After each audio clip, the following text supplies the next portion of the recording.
ती पोरगी आहे ना, ती कॉलेजासाठी गावाबाहेर जायची आणि तिथनं तिला कॉलेज संपवून 1 तास लागतो इथं यायला. हिला 3-3 तास लागायचे.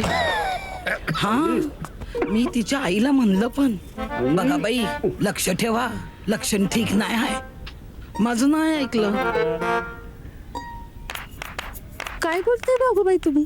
मी खरं तेच बोलते. मी कधी खोटं बोलते का? मग बोल ना. हा, आणि एक गोष्ट सांगायची होती. मी ना परवा तिला बाहेर चिचा खाताना बघितलं.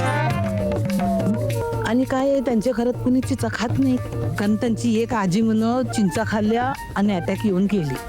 तेव्हापासून त्यांच्या घरात चिंचेनं मज्जा आहे. मग हीच का खाते बरं चिंचा? ही पोरगी लग्नाआधीच गरोदर तर नसेल ना? भागूबाई आली, भागूबाई आली, भागूबाई आली. आताच डाउनलोड करा अल्ट्रा झकास मराठी OTT ॲप.